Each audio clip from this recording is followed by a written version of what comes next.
All right, we are live and rolling right now. U.S. men's national team 4-1 over Honduras in San Pedro Sula. What a tale of two halves this certainly was, Eric. I mean, it's crazy. I watched at least 30 minutes of it where I could sit there and actually watch it. I had to drive on the way home, so that last 15, and then all the way till about the 75th minute, I had to kind of watch here and there. So I really actually I missed the first two goals. Um, I didn't get to see them like happen live. I had to watch like the replays and stuff like that. So didn't have the emotion. I did get to watch the second two, but really, man, I mean, I think that's the big headline. I think out of this is what a debut! What a debut for Ricardo Pepi. Of We said it. We talked about it. You said, well, okay, what if he started him in Honduras? I still think he should have gotten some kind of run in the Canada game. Alas, that didn't happen, but it's okay because Ricardo Pepi keeps making big moves and keeps like just being way bigger than his age would tell you, and more mature than his age. That guy never looked like he was too out of it. He was trying to make things happen. He battled in that first half. He had the one chance that just didn't hit for him there with the header coming off from Sargent. And then in the second half, it was all the Ricardo Pepi show. A goal and 3 assists.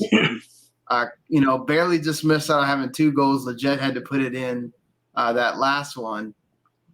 But, I mean, it's incredible that the way that they looked in the first half, how you said it, I think, especially once the goal went in, like people are chanting fire Greg Berhalter, Yep. and whew, it looked like it looked like it, didn't it? It really did, because when we sat here and we talked about, okay, what was potentially going to happen versus what should happen, we came to a consensus, especially with Pulisic and the 11 that were there, go for a 4-3-1-2. Berhalter didn't. Went with that same sort of 4-3-3, little bit wide, and clearly it was not working.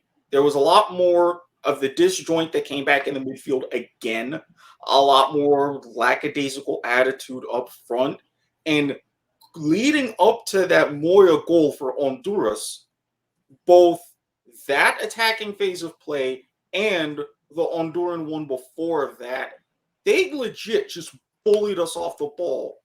They were hungrier, much more aggressive in the one-on-ones, and they really got their just desserts. They got that reward.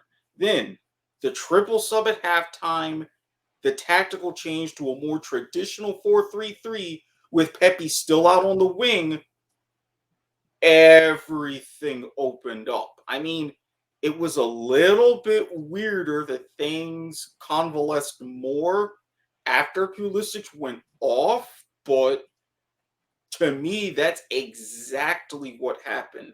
Yeah, that compact midfield three did sit a little too deep in my mind at times because they had more room to counter, but once they got in, once Pepi was on the ball or near it, the floodgates opened. Yeah, I mean, and it wasn't just that. It is amazing to think about. In that first half, it really was like Christopher Pulisic trying to make things happen, Mm-hmm. and you saw it there towards the end where he makes that run all by himself, and then he has to be stopped at the end for to get on goal. But for me, and it's a bit disheartening for him. Like, Yeah. he was almost going to be proven right about how we didn't try hard enough. We didn't try to find new ideas. We didn't do things.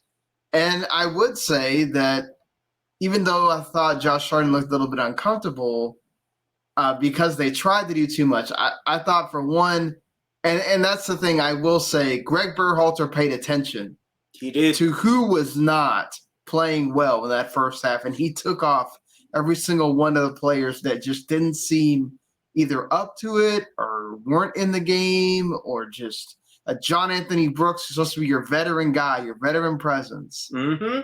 He was not playing well. Took him out. Brought in Sebastian Lletget. Another veteran in the midfield, but somebody who could be a stable presence. Brought in Anthony Robinson, the guy that has been a standout, a standard. I said was one of the best in the Canada game. You moved Tyler Adams more central. I don't know why. I mean, he's not a box-to-box midfielder going up and down the right side, not knowing. I mean, he was trying his best. He's doing what he can do, but it's just like I feel like Berhalter, there's tinkering, then there's too much tinkering. There's tinkering to almost feel like you're playing around tinkering. And that's what he did here in the first half. Like, I get it. You had to give some of these guys a rest, right? Like, some of that kind of makes sense. But it's just like, don't start trying to do too much when you're at the end of the cycle and you need a win. You know? Like, yeah. And for some of that, it's like, okay, not quite the right positioning or not quite the right tactic, because you notice, even like you had mentioned with Pulisic, he was going and making those runs. Why weren't there any supporting runs, especially leading up to that chance? That was potential quality right there. And great, you made all kinds of adjustments going into the second half. They paid off. But you have to ask yourself, what if they didn't? Yes, you've got some ideas and shapes for your roster going into October, but if you know you need those 3 points, which, looking at the now CONCACAF table, they did, you don't leave it late to try to get those points. Yeah, no, but I thought that, again, he listened to what happened in the Canada game, right? Yeah. He said, I'm not going to wait until it's too late. I'm going to do it right now, immediately. He brought the people on that he needed to change, to make that change, right? To say, okay, look, we're going to do something different. That didn't work. My bad. You know, I put some, because you're already playing McKenzie, who hasn't played the entire World Cup qualifying, hasn't really played much for you at all, right? George Bello, who, I mean, for all his speed and everything, he looked like a deer in the headlights most of the time. In fact, really, the whole team looked like they were lost because, you're trying something too much new. You're trying too much at once, and it's like you said, Pulisic was pushing, was going, and then it's like people would come with him, but they're not making the runs that they need to make. And I felt like it was like him and Pepi by themselves trying to do everything.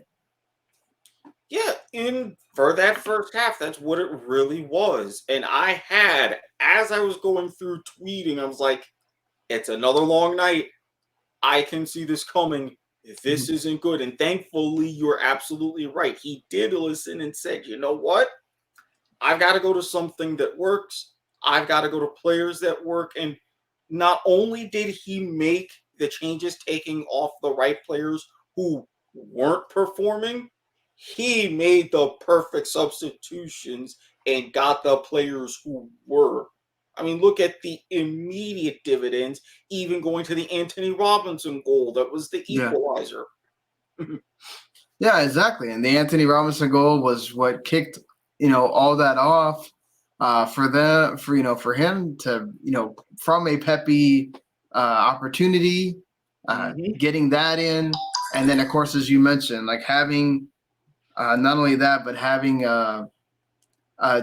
Pulisic go off, right? And you're saying, oh, man, what a demoralizing thing to have your captain go and it's not the same and everything else. And you're like, okay, this changes things. And it's actually a different look because that first goal goes in for Honduras. Man, there's a demoralization that happens with that team. And all of a sudden, Honduras just has this absolute like domination of the game at that point. and you go into halftime, and man, it looks grim. Right, it looks absolutely grim. But you make those changes, and what mattered most is you scored quickly. Score Yep. quickly, so you didn't let Honduras gain confidence, start time wasting, all that stuff, and then you're now on that front foot of being able to say, okay, we're gonna kind of play this through, and then Pepe's goal goes in, which is, I mean, terrific ball in from Yedlin, who Mm-hmm. again came in and hey, changed back to the old number. What he changed back to the old number. Maybe there's a little bit of that too in there. A The change back to lucky that number deuce. two. The lucky Yeah, deuce. exactly. And so he makes that ball in, and Ricardo Pepi on top of like a lot of bodies in there, and he makes that fantastic header, the goal scorer's header, the guy that has been scoring for Dallas. And he wrote off that and got that big goal that put them ahead, getting those points you needed. And then that's the thing that I think all works is you started putting the players in positions where they can actually make a difference, right? Oh Same yeah. thing happened in the Canada game. You had Acosta drifting too much to the right. Like they kind of didn't know where to be. And another person I'm so glad they took off is James Sands, because that dude was just fouling everywhere. Yeah. He seemed so nervous and so like just not able to be there in the moment. And I'm glad again another person that Yedlin came on for him, and I think that made all the difference. This is why sometimes people say, we said it, Eric, and maybe we need to not doubt so much next time. You need to bring in a Sebastian Lletget. Sometimes you got to bring in DeAndre Yedlin. Why? Because those, even though they're not really like the old timer veterans, they've been there. They've been in Yeah. those kind of situations. They've been through the CONCACAF fires, and especially Mm-hmm. the Jet. We both wrote him off. Yedlin, not so much, because even though club form has been kind of he still got that knack for making a big play. And the Jet is like, all right, this is San Pedro Sula. We've been here before, so what we need to do, help shut the crowd up, give Honduras a taste of their own medicine, because once that happened, we went from being bullied to being the bullies. Much Yes. more contesting, better on headers, better on those 50-50s, jostling for position. Yeah, still a couple fouls here and there, but it wasn't anything really crazy. Yeah, it definitely wasn't. And also, I think that what mattered is that all these subs made a difference, right? Absolutely. And then the one decision you make of, okay, we tried Sargent, we tried P Folk. Yeah, I did say put Sargent and Pepi, but Sargent, this is why I always say if you're going to play Sargent, you play a 4-4-2. You don't play a 4-3-3, because Sargent is much better with another guy up there up front with him. He's Yeah. not a solo guy. He can No. make things happen. He does turn all that, but he's not okay, I'm going to come off the wings, like maybe like a Jordan Morris or something. He's more of a, okay, I'm here. This is where I'm at. Yeah, I've got somebody I much can play more off like, of. But yeah, yeah, much more central advance forward kind of target man mentality. yeah, You get the yeah. ball to him rather than him coming and getting it. Exactly. He's not the big body like Pifo, but he makes things happen in that way. Whereas like Pepe is used to, okay, sometimes he does get played Mm-hmm. front with Jesus Ferreira. Sometimes he does get played more to the wing. He kind of understands that a little bit more. So that was fine. But I think that's where I think Berhalter still needs to adjust. He made the adjustment. He made the big adjustments in this game that I said were lacking in the Canada game. Mm-hmm. And props to him for that. But I think he still needs to learn what the team is and understand of when you're going to put these guys out there, understand what their strengths are and how they work the best to put them in those spots. Because it was still, that first half really shouldn't have happened. You've No. gotten 2 games with these players. Like you shouldn't be having these moments where you're lucky that you're playing a Honduras that for the most part, yeah, they had a couple of dangerous moments, but there was shots that went over, passes that didn't connect. Having to make these life-saving. Tyler Adams having to run all the way back to keep something from happening. The one time George Bello did do something, he prevented a corner from happening. I mean, so you shouldn't have to get to that point. No, and with a team like this, Honduras, their main danger, set pieces.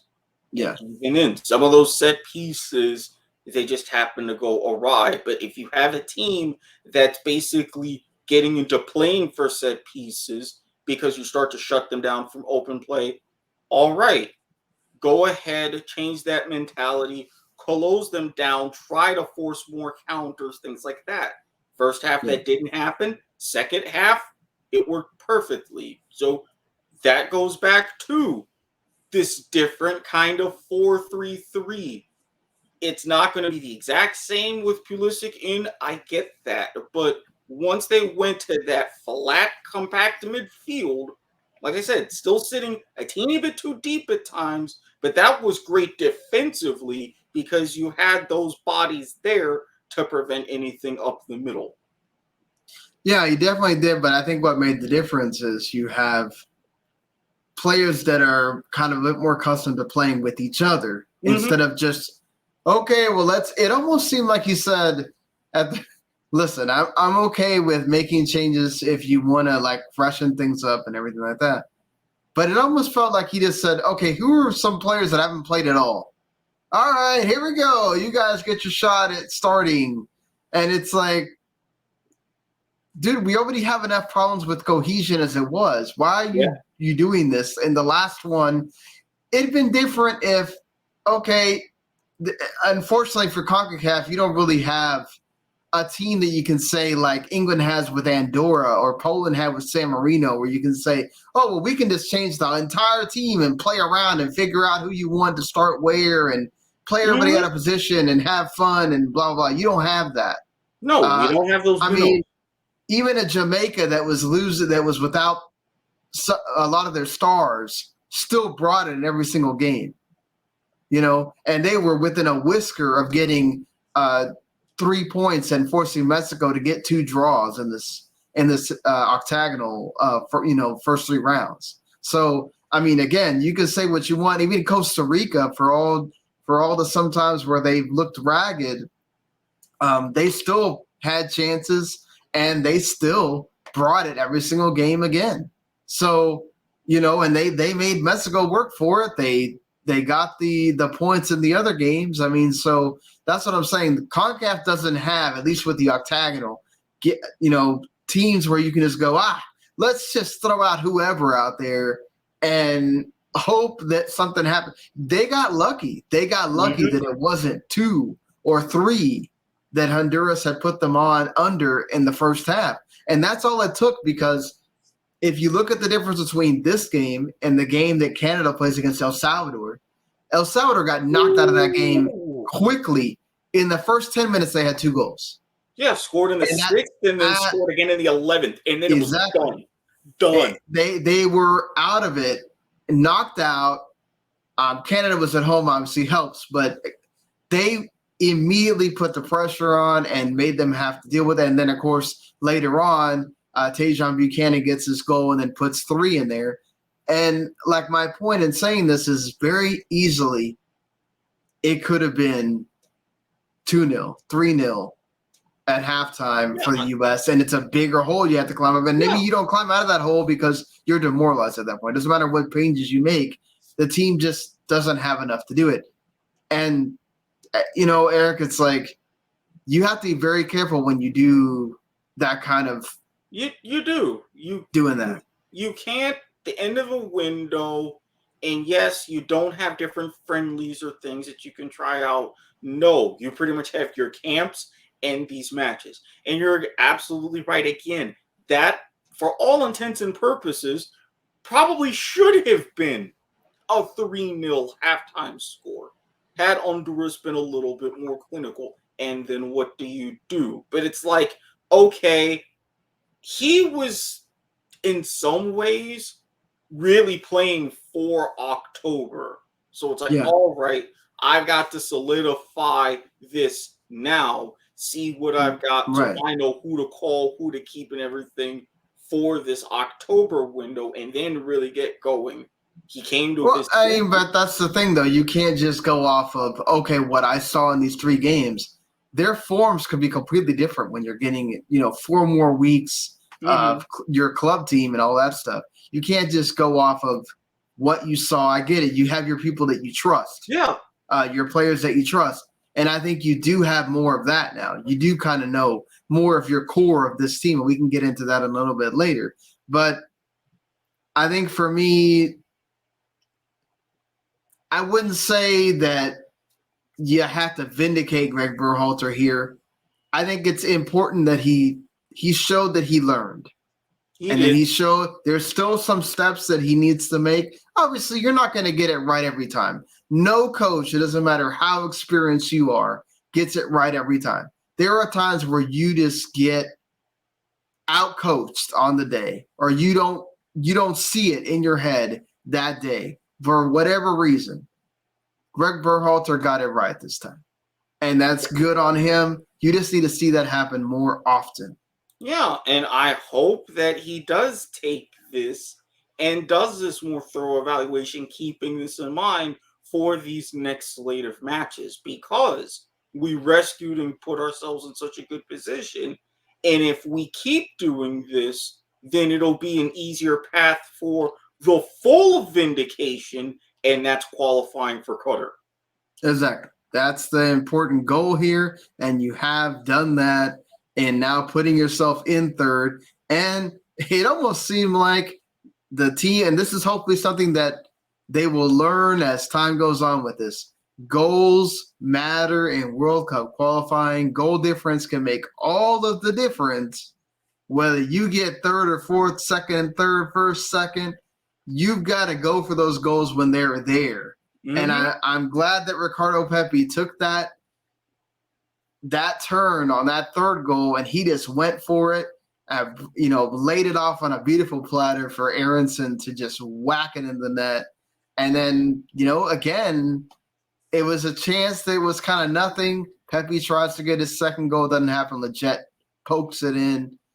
And again, that last goal that you score at the death there puts you over into third. So, look, it's still early, but that stuff matters. It can be a one goal that makes it to where you are. So hopefully they learn throughout that if you have those opportunities to further the score, you got to do it. Oh, of course. Of course. So, I mean, if you see some of the other results from tonight, a lot of other tense matches that could have gone either way. exactly. Hey, that goal comes in handy not just for helping in the standings now. Some of those results get a little bit different. We're sitting even better. Yeah, certainly. So before we get into going around CONCACAF for those results and looking at some of those other games and looking at the standings the way they are before you get to October, what do you think about just looking at the team as a whole, right, from these 3 games? How do you feel about the team going into October now? Maybe you didn't get as many points as you would like, but you got enough to be in the leading pack, which makes sense. And I said after the first 2 matches, 2 points from 2 matches, that's not a World Cup qualifying pace. But now sitting at 5 points from those first 3, that to me is. I am okay with that as a start, especially since you got 2 of the more moderate to really tougher, not the toughest, obviously, but tougher away matches out of the way. So now as you're getting into these next windows to where you've got more at home, you've got this cushion. You will hopefully have the crowd so you can make an even bigger push. But this is a much better foundation to build upon. I'm good with that. Yeah, certainly. I mean, this is, like you said, nobody was expecting a win here. You needed a win because of the other two, the way you played the other two games.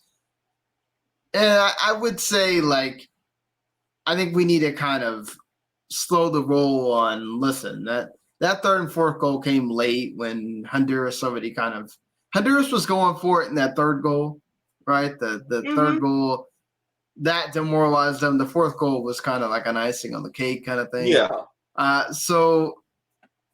But still, I think what you should think about for me is, okay, you got the points that kept you around. And that's what you need to do in World Cup qualifying. You got to stay around.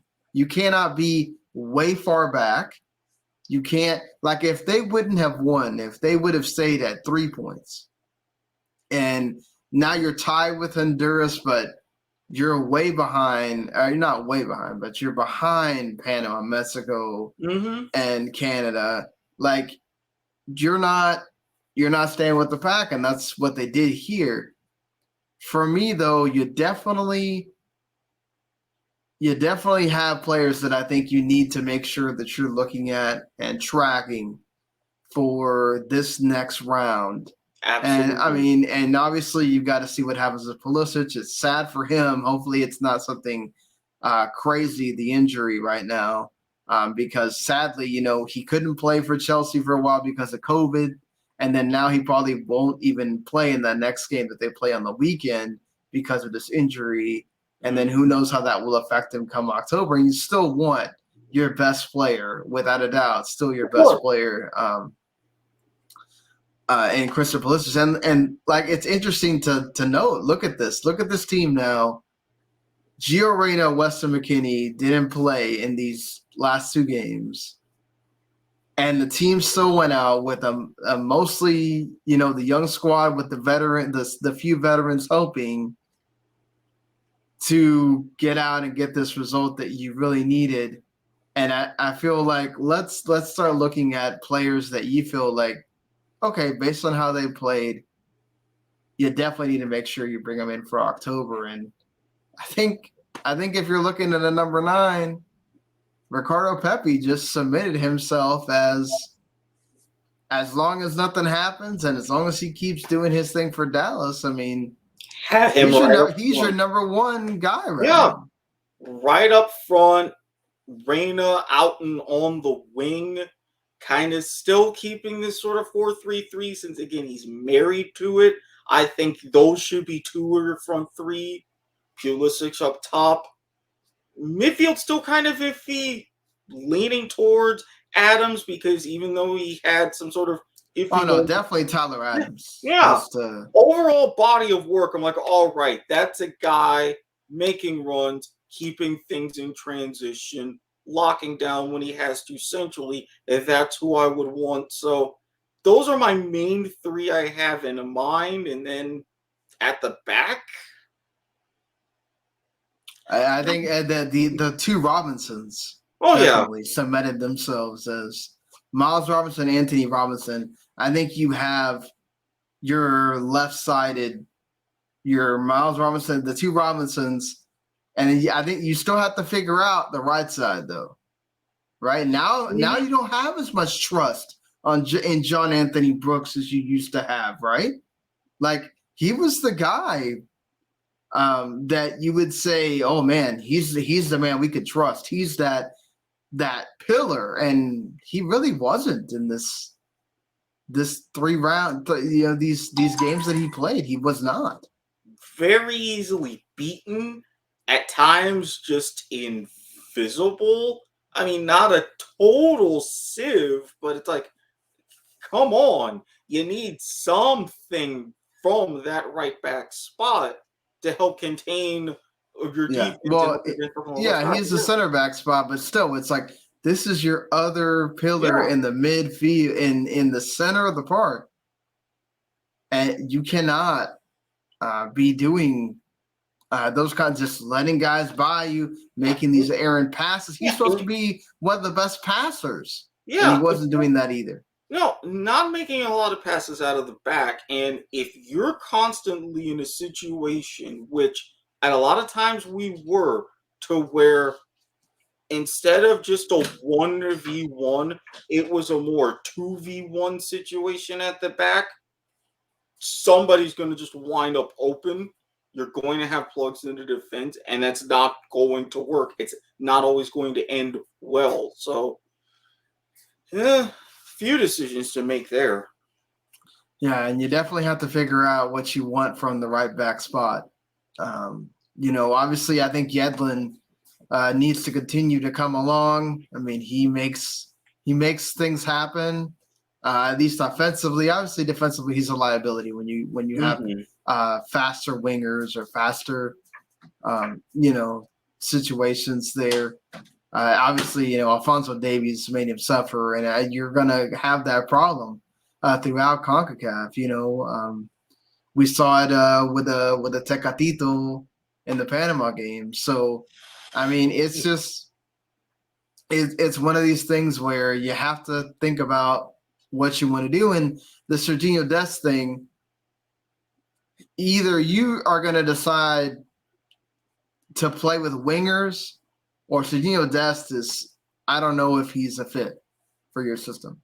Because if you want to play your flat back four with people going forward, doesn't work. Serginho Dest is such a liability when he needs to go back and defend. Maybe you need to look at a Reggie Cannon again, or Shaq Moore again, and not necessarily want to bring Serginho Dest just because he plays for Barcelona. If you're not going to play in the system because honestly, Serginho Dest, Barcelona has a problem still with the defensive area. They do. Serginho Dest he's okay when he goes forward. You see that with Barcelona. When he's somebody in the attack, they do decently. They do well. It's going to be interesting how Barcelona plays now with Memphis Depay being on this ridiculous form that he's on. My God, the guy just keeps scoring goals constantly. Should go watch some of these highlights for the games for Holland. That dude is a monster. But it'll be interesting now. You don't have Antoine Griezmann to kind of, be sulking around. Let's see what Luc Lejeune brings to that team. But whatever, we're not talking about Barcelona right now. The thing is, I think he needs to look at. Obviously, he will probably bring in Joshy Sardes if he's healthy, because that's just a guy that Berhalter loves, and why not, man? That dude works for you. Yeah, he's always been a very good fit. We've seen that already this year, so I wouldn't be terribly mad about that, especially to keep a compliment and get a very solid front three or stuff going forward. Yeah. I'm surprised he didn't trot out Walker Zimmerman for one of the games, because it's somebody that we've seen him be kind of a constant, and he's good on set pieces as well. Like, I wouldn't be surprised if he brings in Walker Zimmerman again, just because we know what he can do at the center of the park as well, just because, again, you don't know. I don't think he's not going to call in Brooks, but it's just one of those things where he just did not leave you in the best light. Same thing with Serginho Dest. I didn't get left in the best look. Obviously, Weston McKennie has a lot to say for himself when it comes to these next round of qualifiers. Let's see how much he plays for Juventus as well, obviously, because he's not the most beloved guy with Allegri either. How Gio Reyna and now Pulisic come back from their injuries. Those are all things we have to look at when you come to October. But I definitely think, the Acosta, the Adams, the Aronson has got to be – now he has put himself high on the list as well. We talked about the two Robinsons. Looking at, Ricardo Pepi definitely needs to be in the plans again. Like, I think P-Folk definitely gives you somebody like a target guy, a guy that you need to have a big guy. He's huge. Scenario, I mean, yeah. And worst case scenario, even with P-Folk, have him as one of your super subs. Yeah. I hope that because the Champions League is going to come back as well. in this week. The next midweek will be Champions League. We'll get to see people playing for young boys, hopefully. So, I would hope that, Berhalter gets to see how young boys uses people and be able to, if you're going to start him, figure out what you want to do with him and try to more tailor the team towards him and to get the best out of him. Let the system fit the players.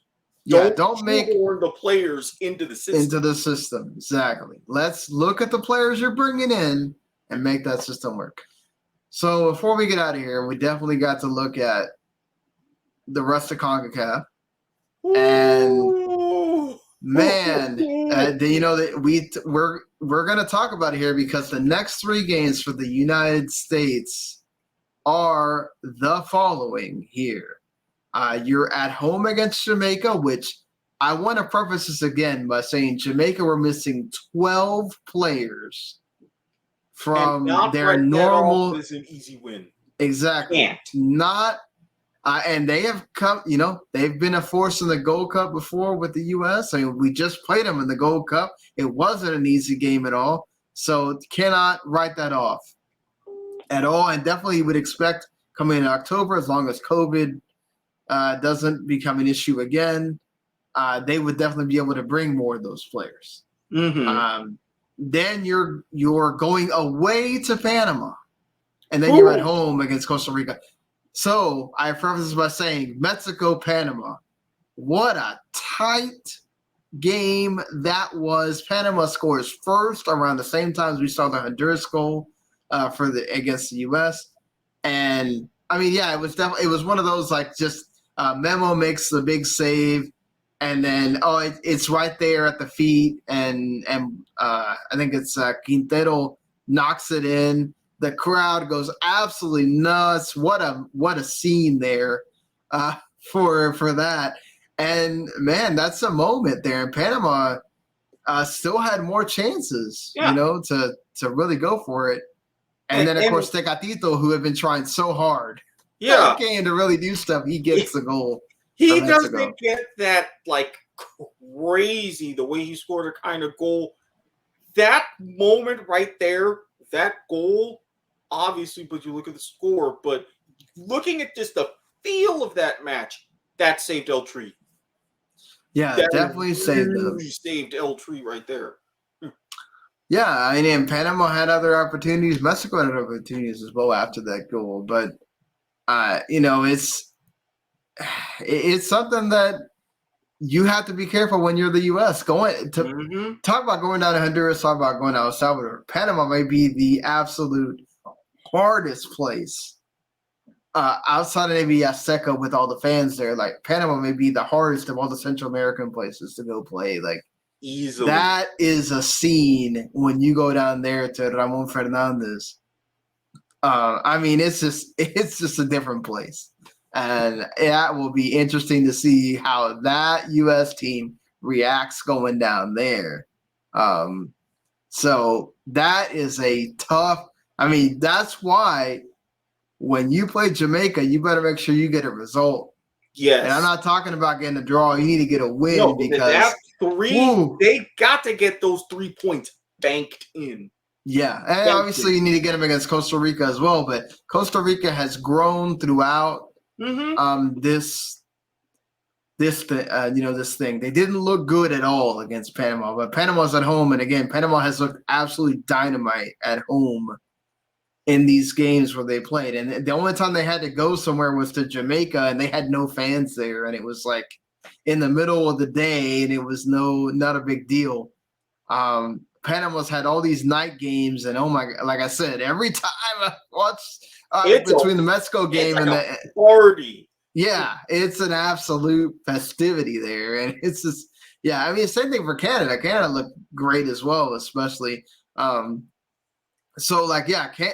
looked amazing against El Salvador, but it helps a lot when you can just absolutely deject the team in the first 10 minutes. Between the Atiba Hutchinson goal and I forgot who scored first for Canada in that game, but Oh no, it was T. Hudson and then David that scored, and then I mentioned Buchanan got his goal, but like it was an absolute just Canada went in, took them out of the game, and then dominated the rest of it as well. They had opportunities to make it more if they wanted. I don't know how much you can take out of that. I also thought El Salvador. I get what they were doing, right? They were making changes because they had to rest some of the players, but most of their starting 11 started on the bench, and then they had to bring them on. And by that point, it was just too late. Buchanan scored that third goal, and that was it. But Costa Rica really looked good against Jamaica. They had opportunities to win that game. Jamaica had a few as well, and Nicholson scoring both the goals for Jamaica. So he's got to be feeling good for himself there. Kamar Lawrence being a big player for both of those, really. So for me, like I said, there is no gimme game in this octagonal. There really isn't, especially if Jamaica can bring their stars next time.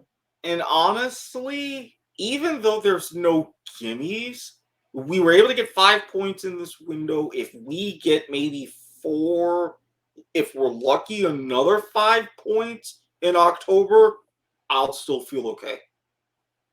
I feel like at home, you got 2 games at home. Those should be 6 points. Again, Jamaica, Costa Rica are not easy. They're difficult teams to play. You got, big players for both teams. Joe Campbell is still a force. Brian Reed's at 36 is still a force, man. That dude's still making things happen. And they got younger guys, Martin and all that are guys you need to watch. But I think Honduras really needs to. They were talking about their manager might be out of a job. I think he definitely might be out of a job. The way he lost after being up 1-0 and you go into halftime, really making the U.S. feel bad. Yep. They have not looked convincing at all. I kept saying that in any of these 3 games. El Salvador, you can give Hugo Perez a pass because you got points against U.S. at home. You got points against Honduras. You were unlucky against Canada, but that was in Canada. You kind of you don't expect to win that game. Probably should have, if any of the 3, you should have perhaps gotten one against Honduras and gotten a win, but you didn't. I just think Honduras is really the big loser out of this entire. They are, and every time the camera panned to the manager, kept panning. They panned to him every time one of the goals came out. I felt so bad. That guy's just. I know, just the look on his face just got worse and worse, and you have to do that to you. Yeah. It was just so horrible. Man, that guy's already got to be feeling so bad. Just make it worse, Yeah. Mexico got what you would expect as well, but they got the win in Costa Rica, which that's not easy to do. Costa Rica is not an easy place to go play, but they got the win, and by the finish of Martins on a penalty, Mexico got the win over Jamaica, which you should expect if you're Mexico. But again, they had to fight for it. Jamaica made them fight till the end. And then you get the draw in Panama, which is always going to be hard because, again, Panama is one of the toughest teams. Even though we thought maybe, we're going to go down, see it downgrade. And not when you're playing in Panama, My God, they were just so it just shows you, again, people that don't really know this region, it is not easy at all. So this is a difficult thing to look at. So let's go ahead and, before we end this, look at these fixtures. We already mentioned the U.S. history fixtures. Mexico has at home against Canada. Then they have at home against Honduras. And then they go to El Salvador, which they've done. They did it in the Gold Cup. I mean, it wasn't in El Salvador, but, they've played each other recently. So should be interesting going down there for Mexico. But these are games that if you're Mexico, maybe outside of the Canada game, which, that one's going to be tough one, even in Azteca. I think you're looking at they played 2 away games, so I think they have it's a 2-match ban. So perhaps the Canada game you don't have fans. Yeah. So that's going to make it even tougher for Mexico. That's going to be interesting without the fans there. But moving on, if you're looking at the now Canada is one of the leaders as well. Canada, obviously, we talked about Mexico is their first game in the Azteca. That's always hard. Going home to play Panama, that should be interesting. Battle of leaders there, and then at home or not at home, sorry. They play Jamaica in Jamaica, and then you're playing Panama at home. Interesting games there for Canada. It could definitely swing things if they don't get the points. You're not looking at something and saying, okay, this is like setting yourself up to where you can start to build up distance. You really can't. Somebody, even if Mexico performs as they should, you're still going to have a few of these countries still nipping at their heels. Yeah, definitely. And Panama has a tough road as well. Obviously, helps a lot. You had that middle game against the U.S. at home, but you got 2 away games this time. So you got going to El Salvador, and then they got to go to Canada, as we just mentioned. So interesting ones for the leaders. As far as, that stuff goes. Costa Rica, El Salvador también, that's going to be an interesting one. Honduras and Costa Rica, that's also going to be an interesting one. When the Central American countries go at it, it's always fun to see what's going to happen there. And Honduras, Jamaica is going to be an interesting one too. So Jamaica's could make up some ground with Honduras and El Salvador, or not Honduras and they got some tough ones with Canada and the U.S. So. Jamaica's going to have a hard one of, even with their stars, if they don't get some results, it definitely could create some distance between them and the rest of the pack. So, man, this is going to be like prove it time for your leaders right here, especially the U.S. You're playing against some teams that they don't want to be distancing themselves too much here from the rest in Costa Rica and Jamaica. So, those are not easy games again. Not an easy game in CONCACAF, and will be interesting to see who gets brought and what happens. But these are the standings right now. Mexico above it all with 7 points thanks to that draw, so they weren't able to get the full 9. Again, tough place to play, always Panama. But goal difference allows the U.S. to squeak into third with Canada second. They're level on everything, but I don't really know what the divider is between Canada and U.S. right now. But again, that's why those goals matter that we talked about, putting those 2 in, let them be where they're at. Thinking they're level on goal difference, goals scored, head-to-head was a draw. So goals against. Yeah, if I had to guess, it's some sort of fair play metric. Yeah, maybe perhaps that could be. Hopefully it doesn't come down to that really if you're U.S. and Canada. But yeah, Panama's in 4th there, but they're all really level on a lot of things. Costa Rica, Honduras, and El Salvador all coming in with 2 points, and then Jamaica with the lowly 1 point. But things can definitely change depending on, how those games go in October. So, man, that's it for the U.S. men's national team.